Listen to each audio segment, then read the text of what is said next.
Daf Yomi, Tractate, Sanhedrin, page 57b, top of the page, with the words Neherag alav. He is executed for killing him even though he acted in self-defense. And a descendant of Noah is also killed for this. Ashkach Rabbi Yaakov bar Acha dehavi kesiv besefer gadet devei Rav ben Noach Neherag bedayan echad ubeed echad shelo bahatra'a מפי איש ולא מפי אישה, ואפילו קרוב, משום רבי ישמעאל אמרו, אף הלאו בורים. Rabbi Yaakov bar Acha found that it was written in a book of Agadot in the study hall of Rav. Wait a minute, it says here, Debei Rav. And before it said Rav, so study hall of Rav, that's what it is. In the study hall of Rav, contrary to the halacha, with regard to a Jew, a descendant of Noah, is executed on the basis of the verdict of even one judge and by the testimony of even one witness, and without being given forewarning before committing the transgression, he can be judged or testified against only by the mouth of a man and not by the mouth of a woman. But even a relative may judge his case or testify against him. The sages said in the name of Rabbi Yishmael that a descendant of Noah is executed even for killing fetuses. Beno hanimili omer v'yud demoko ach es dimchem la'shoisri medrosh afilu b'dayin echad. The Gemara asks, from where are these matters derived? Rabbi Yehuda says they are derived from that which the verse states, and your blood of your lives I will require. At the hand of every animal I will require it, and at the hand of man, even at the hand of every man's brother, I will require the life of man. Genesis 9:5 is derived from the term I will require, which is stated in the singular that a descendant of Noah is executed on the basis of the verdict of even one judge. Miyad kol chaya afilu sheloi behasro edechshenu miyad hadam afilu be'ed echad miyad ish velo miyad isha achiv afilu kare. It is derived from the phrase at the hand of every animal that one is executed even without forewarning, as an animal certainly cannot forewarn someone. It is derived from the phrase I will require it, and at the hand of man, with I stated in the singular, that the sentence is issued on the basis of the testimony of even one witness. It is derived from the phrase at the hand of every man, that the judgment and testimony must be at the hand of man, but not at the hand of a woman.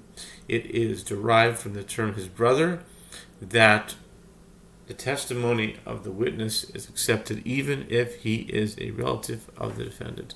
Mishum Rabbi Yishmael Amru Af halo barim maitam Rabbi Yishmael dichsiv shvach dam hadam ba'adam damo yishafech Eze adam shu ba'adam ha'avyoimer zu ba'ashim b'me'ayim.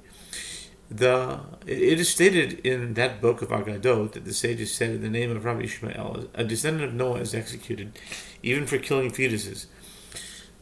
The Gemara asks, what is the reason for the opinion of Rabbi Ishmael?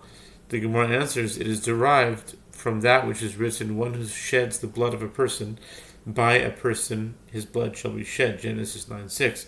The word ba'adam literally means in a person, and it is interpreted homiletically. What is a person that is in a person? You must say this is a fetus that is in its mother's womb. Accordingly, a descendant of Noah is liable for killing a fetus.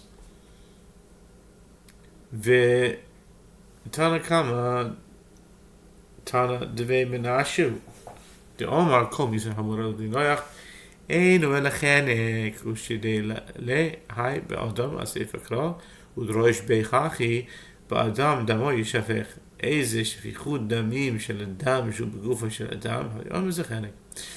The Gemara comments, and the first Tana who does not derive the halacha concerning fetuses is the Tana of the school of Menashe, who says that all death penalties stated with regard to the descendants of Noah are referring to nothing other than strangulation.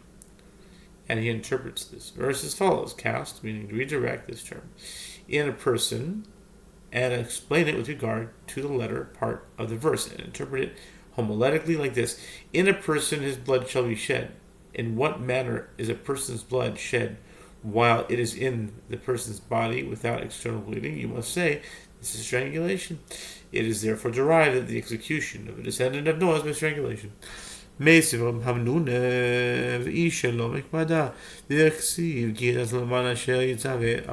raises objection to the statement in the book of Agadot that a descendant of Noah can be judged or testified against only by a man and not by a woman, as is is a woman who was descendant of Noah not commanded to establish courts of judgment?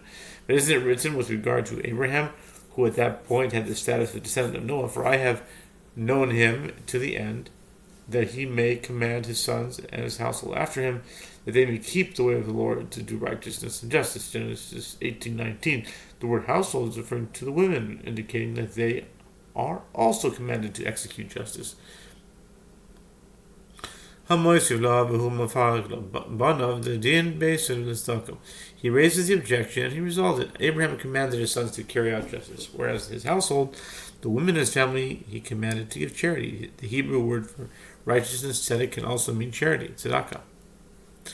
Amar le Rav Avia Savada Papa Amos Bas Noach sheharga v'lo sehareg miyad ish v'lo miyad isha ksiv. Amar le Hachi Amar Rav Yehuda shvorch dam ha'adam mikol makom. Rav Avia the elder said to Rav Papa, why do you not say that a female descendant of Noah who killed someone should not be executed, as it is written, at the hand of every man and not at the hand of every woman? Rav Papa said to him, this is what Yehuda says. It is derived from the phrase, one who sheds the blood of a person. The one who murders is liable to be executed in any case, whether that person is a male or a female. How much time do we have left?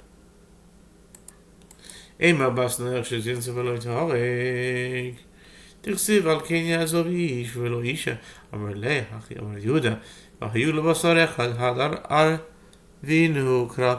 Rav Avaya asked further, why not say that a female descendant of Noah who committed adultery should not be executed, as it is written, therefore a man shall leave his father and his mother, and cleave to his wife, and they shall be one flesh. Genesis 2:24. A man, but not a woman? Rav Papa said to him, this is what Yehuda says. At the end of the verse, it states, and they shall become one flesh. The verse then combines men and women, indicating that the same halacha applies to both. Tanu Abanan Ish Matamamer Ish Larabas is a goyim. She was all in a case. The sages taught in Bride with regard to the verse, no one, meaning Ish, shall approach any that is kin to him to uncover their nakedness. Leviticus 18:6. The verse could have stated one, like one Ish. Ish should not, right? Why must the verse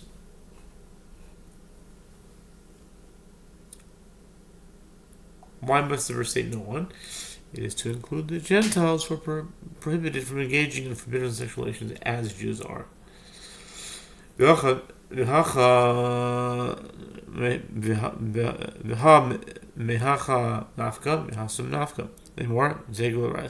Gemara asks, but is it derived from here? Is it derived from here from the verse that was already interpreted as teaching this halacha? And the Lord commanded the man, saying, Genesis 2:16, this alludes to forbidden sexual relations. See 56b.